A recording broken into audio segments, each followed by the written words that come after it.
प्रबंध के सामाजिक उत्तरदायित्व। तो सामाजिक उत्तरदायित्व क्या हो सकते हैं प्रबंध के, आइए देखते हैं। तो समाज के लिए मतलब कि उसमें बहुत से लोग शामिल होते हैं, जैसे कि उपभोक्ता या ग्राहक के प्रति उत्तरदायित्व क्या हो सकते हैं प्रबंध के।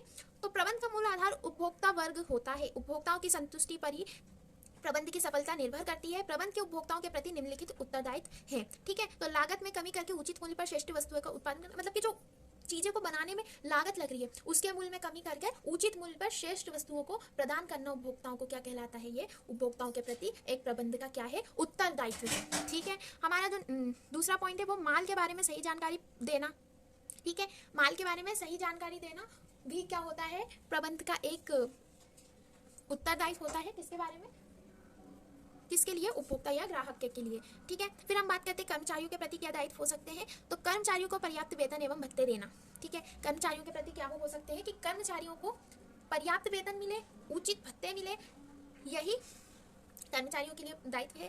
कार्य करने हेतु अच्छी दशाएं प्रदान करना, यानी कि ऐसा नहीं हो कि गर्मी में कर्मचारियों को बिना पंखे के काम करना पड़ रहा हो, मतलब ऐसा ना करें, मतलब अच्छी सुख सुविधाएं देना ताकि कर्मचारियों का भी जो हो मन लगे काम करने में, ठीक है।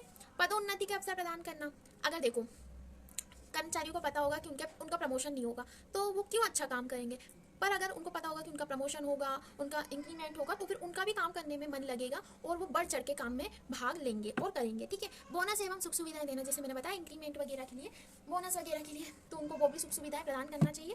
तो ये हो जाता है। फिर हम बात करते हैं स्वयं के प्रति। स्वयं के प्रति क्या दायित्व बनते हैं प्रबंध के, प्रबंध का कुशलतापूर्वक संचालन करना। प्रबंध का संचालन कुशलतापूर्वक होना चाहिए। आहरण पर नियंत्रण करना, जो मतलब उच्च अधिकारी होते हैं उनके द्वारा आहरण पर नियंत्रण होना चाहिए। पर्याप्त लाभ कमाना, कोई भी व्यवसाय का जो मुख्य उद्देश्य होता है वो तो लाभ कमाना होता है, मतलब ऐसा नहीं हो कि व्यवसाय घाटे में चल रहा है तो वो चलता जाए, उसको पर्याप्त लाभ कमाना एक दायित्व के रूप में होना चाहिए, ठीक है। तो ये हमारे होगा उत्तरदायित्व किसके लिए, समाज के लिए। फिर है हमारा समन्वय। अब समन्वय क्या होता है, समन्वय का शाब्दिक अर्थ है आपसी तालमेल। एक व्यवसाय उपक्रम के लिए समन्वय का आशय व्यवसाय की विभिन्न गतिविधियों जैसे क्रय विक्रय, उत्पादन विक्रय, वित्त सेवा निर्मित आदि क्रियाओं के मध्य सामंजस्य स्थापित करना, जिससे उपक्रम के उद्देश्यों को आसानी से प्राप्त किया जा सके। बहुत मतलब इजी है समन्वय का, मतलब आप ऐसे लिख सकते हैं कि समन्वय का शाब्दिक अर्थ है आपसी तालमेल स्थापित करना, आपसी सामंजस्य स्थापित करना, जिससे क्या हो, कर्मचारियों और प्रबंधकों के मध्य एक अच्छे उनके संबंध हो, जिससे कि उनमें लड़ाई झगड़े और कोई भी अनबन होने के चांसेस कम रहे। तो ये हो जाता है हमारा समन्वय। फिर है समन्वय की विशेषता। समन्वय प्रबंध की सतत प्रक्रिया है, निरंतर चलने वाली प्रक्रिया, इसको बड़ा चढ़ा के लिखते हैं। समन्वय प्रबंध की निरंतर चलने वाली प्रक्रिया है, यह कभी समाप्त नहीं होती है। ये क्या होती है, ये कभी समाप्त नहीं होती है, ये निरंतर चलती रहती है। समन्वय पूर्व निर्धारित उद्देश्यों और लक्ष्यों को प्राप्त करने के लिए किया जाता है।